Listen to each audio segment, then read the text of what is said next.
As Derby head into the busy Easter period and towards the back end of the season, they find themselves in the midst of an injury crisis. Now, what Paul Warne is going to do with his squad is anybody's guess right now. But shall we take a look at the options available, who is injured, and what Derby could do heading into their busy fixtures over the weekend? So, as you see on the screen, these are the players for Derby that are injured or suspended. And it's a very, very impressive side, really, isn't it? And let's be completely honest, this side would have no problems being in the top two of League One. In my opinion, it is a very, very good side. Josh Vickers out with a thigh injury. He's been out for a couple of weeks already and could be out for a couple more. Ryan Niambi has just had to undergo an operation and he's out until the end of the season. Jake Rooney is back running on the grass, but probably won't be anywhere near the squad until next season. Sonny Bradley, obviously, moment of madness at the weekend, got himself sent off, out for the next 3 games. If you haven't done so already, hit that subscribe button down below. I've got a video coming out tomorrow about the League One fixtures this weekend and a pre-match preview for Derby County versus Blackpool at the weekend, well, Friday. So if you haven't done so already, hit that subscribe button to stay tuned to the channel and I'll catch you in the next part of this video. Craig Forsyth has done another calf injury. He could be out for the next few weeks. Will he be back before the end of the season? I hope so. Max Bird, he's out probably for another 2, maybe 3 weeks. So that's not looking good. Tyrese Forner, I'm not quite sure what the situation is with him, but he's not been seen around the squad for a while. And the last we heard, Paul Warne said he had a back injury. So what's going on there, I don't know. Obviously, then you look at the front four. 4 very, very impressive players. Tom Barkhuizen, who's been in the form of his Derby career recently, he is out for the next few weeks. Dwight Gayle came in, scored 3 in 4 and got injured. He's out for the next 3 weeks. John Jules is on his way back, but probably won't be seen until the final game of the season, maybe. And Mendez-Laing has done a hamstring injury. Now, coming from the press conference at the weekend, they aren't sure with Mendez-Laing whether it is an impact injury or if he's pulled his hamstring. Obviously, if it's an impact, he may be available for the game on Friday versus Blackpool. So it's a very, very difficult situation for Derby with all these players out injured and some of their main performers and contributors. It is going to be difficult over the next few weeks. Now, you could add onto this list James Collins as well, who is a player who he was seen back on the pitch on Saturday, running in the warm-ups. But is he going to be available for the upcoming fixture on Friday? That's something I'm keen to find out.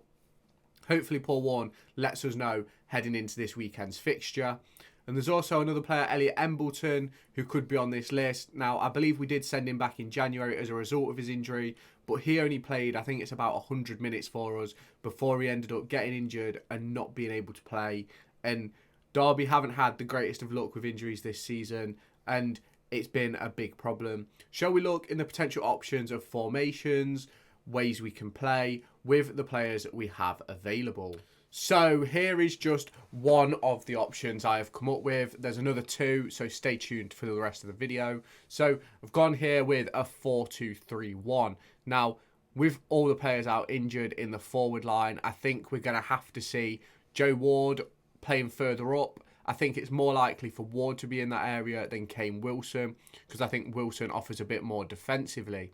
Obviously, it's probably going to be one of the first times we see Corey Blackett-Taylor start. I know he started in a game a few months ago, but he hasn't really started. He hasn't really hit the ground running yet. So this is a time for him.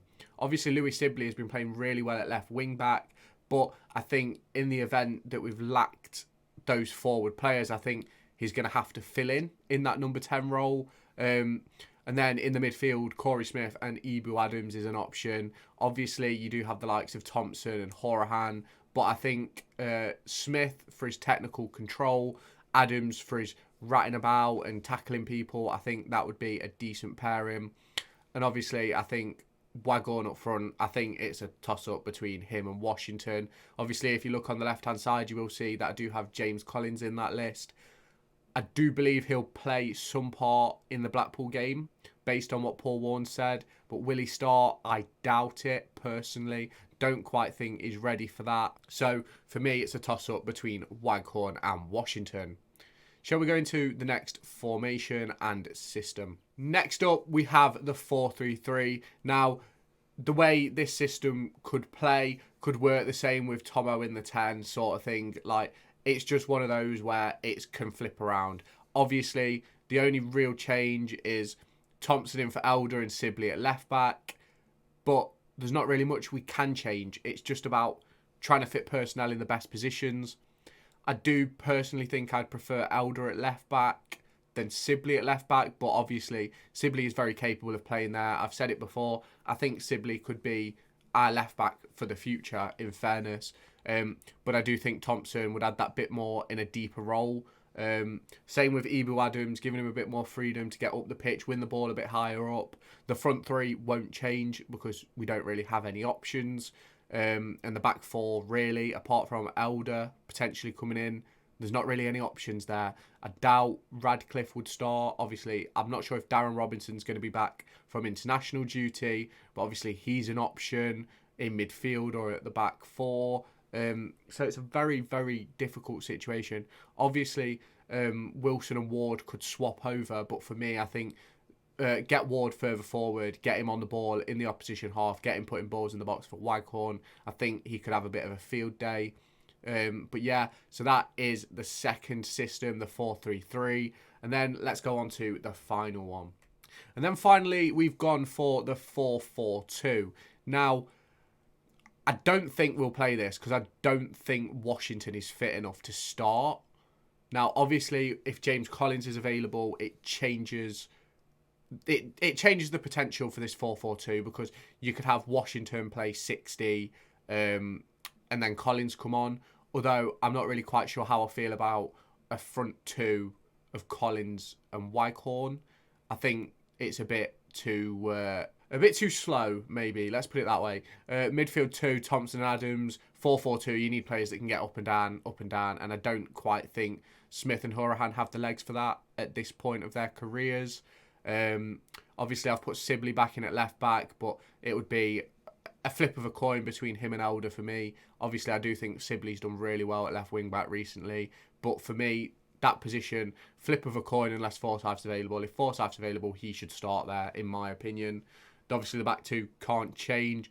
Wilson and Ward, obviously, as I've previously said. They can flip-flop, swap over as the game goes on. Let Ward have a few goes at the full-back. Let Wilson have a few goes at the full-back. Swap as the game goes on. And to be fair, I don't really know how this is going to shape up. It's a very, very difficult situation for Paul Warne and his staff to deal with. It's a point where you look at the idea to send Dejan Brown out on loan and you think, would he have been a good option to have at this point in time with the lack of strikers? And personally, I think it was the right idea to send him out on loan. I think he needs men's football. But it's there now where we have a lack of options in those forward areas. Are we going to see someone like Tony Weston be pulled up to the first team because obviously a lack of attacking options? Is there any wingers down in that under-21s, under-18 squad that could potentially have to sit on the bench this weekend? Someone like Cruz Allen or Niall McAndrew potentially being pulled up to the first team. It's obviously a very, very difficult situation for Paul Warne and his staff to deal with, and they know their squad better than anybody else. Hopefully, Mendez-Laing isn't out, but as it stands at the moment, that is what we are thinking. With what Paul Warne said at the weekend, it's one of those where it could be a few days or it could be a few weeks. So it's going to be very interesting to see how this is handled over the next couple of games. Obviously, it's two massive games with Blackpool chasing for playoffs and Pompey, the team ahead of us. In my opinion, we've got to get 4 points out of it.